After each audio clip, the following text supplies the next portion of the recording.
பயிலுவோம் இயந்திரவியல் பழகு தமிழில்! அண்ணா பல்கலைப் பாடங்கள் பழகு தமிழில்!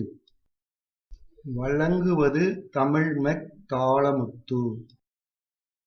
Hi students, இன்று GE 8292 GE 6253 Engineering Mechanics இதில் 4th unit Dynamics of Particles Module 4.16 4.16 ஒரு ப்ராப்ளமாக கொடுத்துருக்கிறேன். Solve the given problem. இது ரிலேட்டிவ் மோஷன் ஆர் ரிலேட்டிவ் வெலாசிட்டிங்கிற இதில் ஹெட்டிங்கில் நம்ம தியரிலாம் பார்த்தோம்.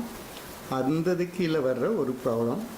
இந்த ப்ராப்ளம் ரொம்ப ஸ்டூடெண்ட்ஸ் இது வாசிக்கும் போது இது சரியாக புரியலை அப்படின்னு சொல்லி இதை ஒமிட் பண்ணத்தான் பார்ப்பாங்க. ஆனால் இப்போ நீங்கள் நல்லா புரிஞ்சுக்கிட்டிங்கன்னா இது ரெண்டு லைன்லேயே ஆன்சர்ஸ் வந்துடும். ரொம்ப ஈஸியான ப்ராப்ளம், ரொம்ப கஷ்டமே பட வேண்டியதில்லை. இது ஒரு 13 மார்க் கொஸ்டினாக வந்துச்சுன்னா ரொம்ப ஈஸியாக ஒரு 4 or 5 லைன்ஸ்லேயே நம்ம இந்த ப்ராப்ளத்தையே முடிச்சிடலாம். அதனால் இந்த இதை பொறுத்தளவில் நீங்கள் கரெக்டாக வாசித்து அண்டர்ஸ்டாண்ட் பண்ணிக்கிறதுல தான் இருக்குது. இதை இப்போ பார்ப்போம். An automobile A is traveling east at a constant speed. நான் ஏற்கனவே சொல்லியிருக்கேன், கான்ஸ்டன்ட் ஸ்பீடுங்கிறதுக்கெலாம் மீனிங் இருக்குது. Constant speed 36 km/h. As automobile A crosses the intersection. Intersection என்னது? இதே மாதிரி ரோடு சந்திக்கிற இடத்துக்கு பேர் தான் இன்டர்செக்ஷன். ஷோன்.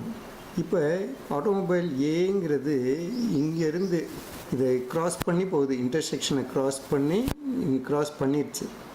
பண்ணி எங்கே போய்கிட்டு இருக்கு? இந்த இது ஈஸ்ட்.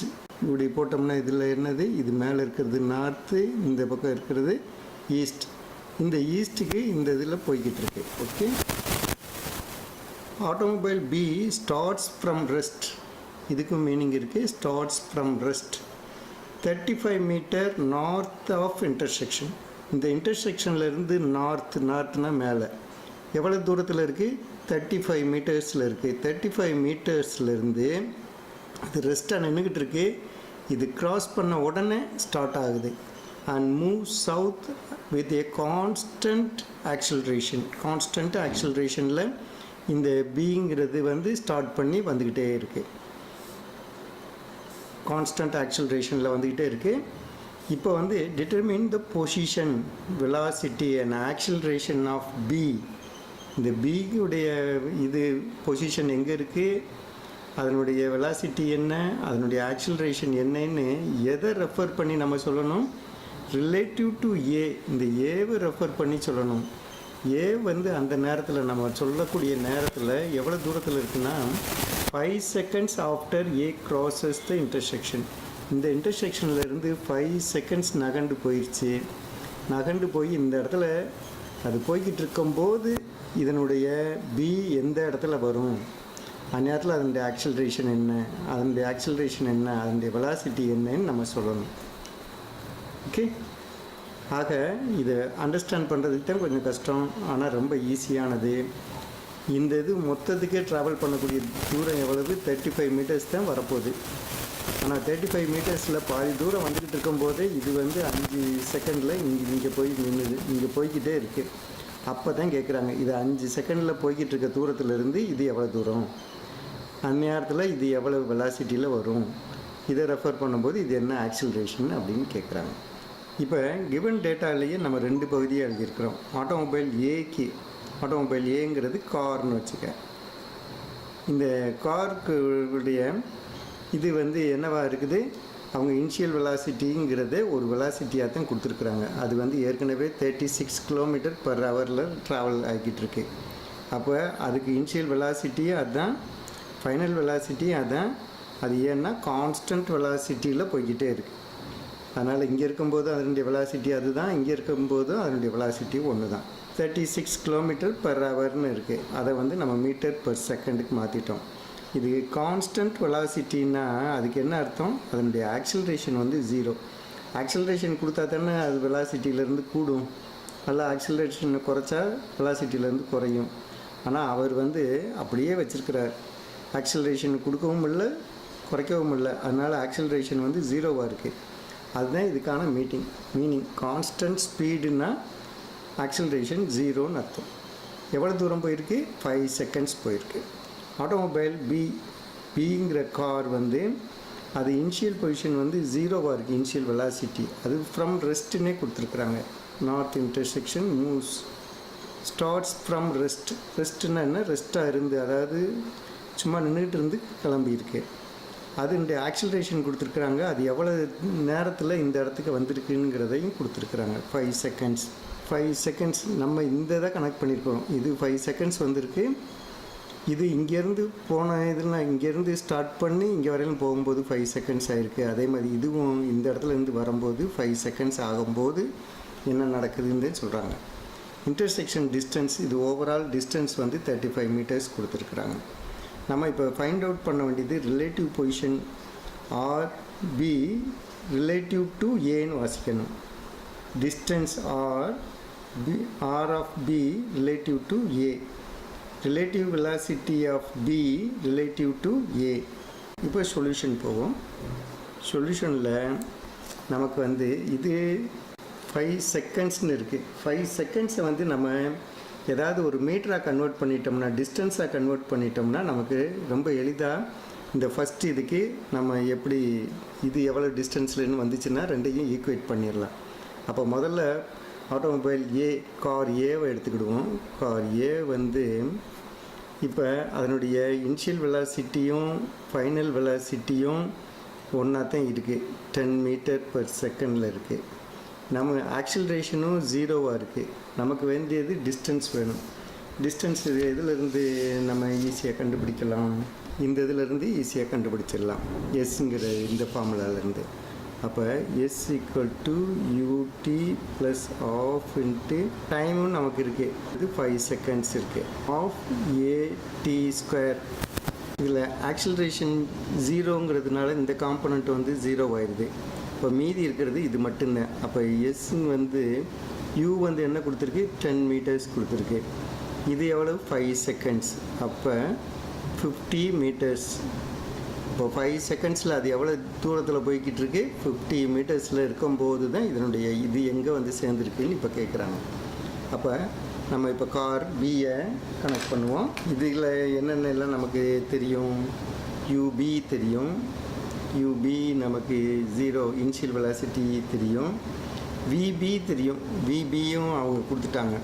அது இப்போ என்ன வெலாசிட்டியில் வந்துக்கிட்டு இருக்கு அப்படின்னு. அதனுடைய ஆக்சிலரேஷன் நமக்கு தெரியும்.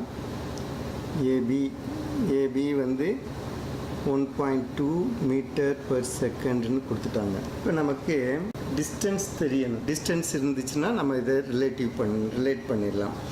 டிஸ்டன்ஸ் பண்ணுறதுக்கு எது இருக்குது? இந்த ஃபார்முலாவே நம்ம யூஸ் பண்ணலாம். S into ut plus half at square. இது இந்த 5 செகண்ட்ஸ்னு இங்கே அவங்க கொடுக்கல. நம்ம எப்படிப்பா 5 செகண்ட்ஸ்னு எடுத்துருக்கோம்? இது வந்து 5 செகண்ட்ஸில் தான் இவ்வளோ தூரம் போயிருக்கு. அதே நேரத்தில் தான் இங்கே கேட்குறாங்க. அப்போ இதுவும் அது இங்கே இதிலிருந்து இந்த பொசிஷனுக்கு 5 செகண்ட்ஸில் போயிருக்கு. இது இங்கேருந்து எவ்வளோ 5 செகண்ட்ஸில் எந்த இடத்துல வந்திருக்குன்னு கேட்குறாங்க. இந்த ஒரு பாயிண்ட் வந்து உனக்கு அண்டர்ஸ்டாண்ட் ஆகிருக்கணும். இந்த பாயிண்ட்டு தான் நமக்கு இன்டர்செக்ஷன் பாயிண்ட்டு. இந்த பாயிண்ட்லேருந்து இது கடக்கும்போது இது கிளம்புது. இது கடந்து 5 செகண்ட் ஆகிருக்கு. இது இங்கேருந்து ஆரம்பித்து 5 செகண்டில் இவ்வளோ தூரம் வந்துருக்கு. இப்போ இந்த இதில் நமக்கு யூ வந்து ஜீரோவாக இருக்கிறதுனால இந்த காம்பனண்ட்டு ஜீரோ ஆயிடுது. மீதி ஆஃப் இருக்குது. 1.2 இன்ட்டு 5 ஸ்கொயர். இந்த இது போட்டோம்னா எஸ் வந்து எவ்வளோ வருது? 15 மீட்டர்ஸ் வருது. இது 15 மீட்டர்ஸ் எஸ்பிங்கிறது கடந்து வந்துருச்சு. மீதி இருக்கிற தூரம் எவ்வளவு? இந்த ஒய்ஏங்கிறது. தேர்ஃபோர் ஒய்ஏ ஈக்குவல் டு எவ்வளோ தூரம்? 35 மைனஸ் 50, தட் இஸ் 20 மீட்டர். இந்த இதுக்கு இந்த இன்டர்செக்ஷன்லேருந்து இது 50 மீட்டர் போயிருக்கு. இது இன்டர்செக்ஷன்லேருந்து இன்னும் 20 மீட்டரில் இருக்குது. அதை தான் இந்த இடத்துல போட்டிருக்கு. இப்போ இந்த இன்டர்செக்ஷன்லேருந்து இந்த பக்கம் இது வந்து ஈஸ்டர்ன் டைரெக்ஷனில் 50 மீட்டர் போயிடுச்சு. இங்கே வந்து இது இன்னும் இந்த இன்டர்செக்ஷன்லேருந்து எவ்வளோ தூரம் அது தள்ளி நிற்கிது? 20 மீட்டர்ஸ் தள்ளி நிற்கிது. பொசிஷன் ஆஃப் ஏ, இது பொசிஷன் ஆஃப் பி. இந்த லைன் வந்து position of B with respect to R relative to A. அப்போ இந்த டிஸ்டன்ஸை நம்ம கண்டுபிடிக்கணும். அப்போ RBA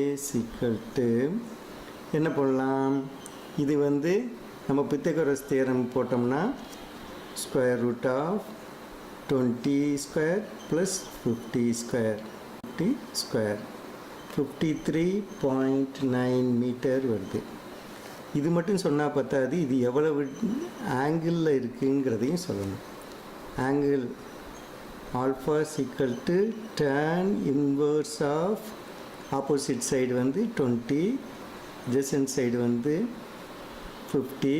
அப்போ இந்த இதுக்கு ஆல்ஃபாவை பார்த்தோம்னா 21.8 டிகிரி. இது ரெண்டும் சேர்த்து தான் சொல்லணும். ரிலேட்டிவ் பொசிஷன்னா இது ரெண்டையும் சேர்த்து சொல்லணும். ஓகே, இப்போ நம்ம வெலாசிட்டி கண்டுபிடிப்போம். கார் ஏக்கு வந்து வெலாசிட்டி VA கொடுத்துட்டாங்க, அது வந்து கிலோமீட்டரில் கொடுத்துருக்குறாங்க. அதை வந்து நம்ம 10 மீட்டர் பெர் செகண்ட்னு பார்த்துட்டோம். கார் பிக்கு வந்து இந்த வெலாசிட்டி கண்டுபிடிக்கணும். அது வந்து எவ்வளோ டிஸ்டன்ஸ் அது ட்ராவல் பண்ணியிருக்கு, இதிலிருந்து இவ்வளவு டிஸ்டன்ஸை 5 செகண்ட்ஸில் ட்ராவல் பண்ணியிருக்கு. எவ்வளோ டிஸ்டன்ஸ், 15 மீட்டர்ஸ். எஸ் வந்து 15 மீட்டர்ஸ், டைம் வந்து 5 செகண்ட்ஸ். இப்போ therefore வெலாசிட்டி வந்து இப்போ கார் பியை பொறுத்தளவில் டைம் 5 செகண்ட்ஸ், அதுதான் கார் ஏ ட்ராவல் பண்ண டைம். அதே டைம் தான் இதுவும் ட்ராவல் பண்ணியிருக்கு. இது ஆக்சிலரேஷன் வந்து அவங்களே கொடுத்துட்டாங்க, 1.2 மீட்டர் பெர் செகண்ட் ஸ்கொயர் கொடுத்துட்டாங்க. அதனுடைய இனிஷியல் வெலாசிட்டி u வந்து 0ங்கிறதும் கொடுத்துட்டாங்க. அப்போ நம்ம டிஸ்டன்ஸ் வெலாசிட்டி v கண்டுபிடிச்சிடலாம் இல்லையா. நமக்கு வந்து v equal to u plus at அப்படின்னு தெரியும். இதில் u வந்து 0 ஆயிடுது, v தான் நமக்கு வேணும். a வந்து 1.2, டைம் வந்து 5, அப்போ 6.0 மீட்டர் பெர் செகண்ட். இப்போ நமக்கு வந்து ரிலேட்டிவ் வெலாசிட்டி வேணும். இதில் இந்த இன்டர்செக்ஷன் ஓங்கிற பொசிஷன்லேருந்து இந்த ஏங்கிற காரு எவ்வளோ வெலாசிட்டியில் போய்கிட்டு இருக்கு, அது காருடைய வெலாசிட்டி 10 மீட்டர் பெர் செகண்டில் போய்கிட்டு இருக்கு.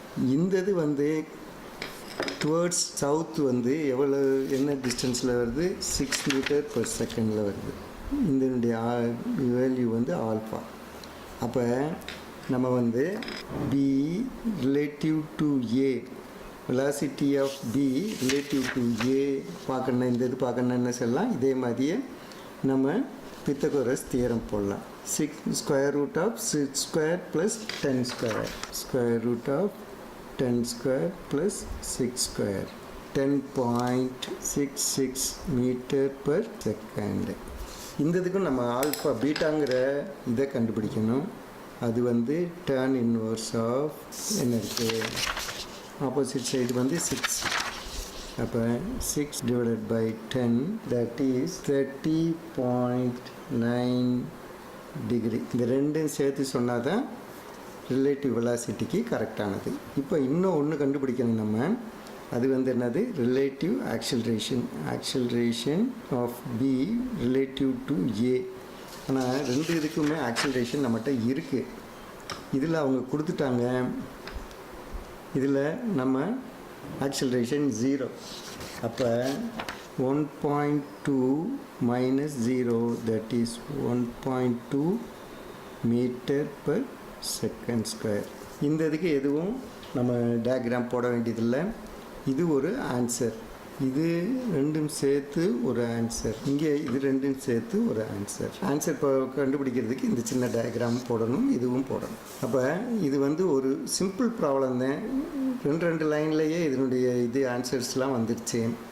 ஆனால் இதை அண்டர்ஸ்டாண்ட் பண்ணிக்கிறதுக்கு தான் கொஞ்சம் நீங்கள் வாஸ்து இதே மாதிரி ப்ராப்ளம்ஸ் போட்டிங்கன்னா தான் இதை அண்டர்ஸ்டாண்ட் பண்ணி உங்களால் போட முடியும். ஓகே, என்னுடைய சேனல் வந்து AUmech-in-tamil. இதுக்கு நீங்கள் சப்ஸ்கிரைப் பண்ணுங்கள். சப்ஸ்கிரைப் பண்ணும்போது ஒரு பெல் சிம்பிள் வரும், அதையும் கிளிக் பண்ணிங்கன்னா உங்களுக்கு ரிமைண்டர்ஸ் வந்துக்கிட்டே இருக்கும். அந்த ரிமைண்டர்ஸ் மூலமாக வரிசையாக என்னுடைய மாடியில் பார்த்துக்கிட்டே வாங்க, உங்களுக்கு சிலபஸ் முழுவதும் கவர் ஆயிரும்.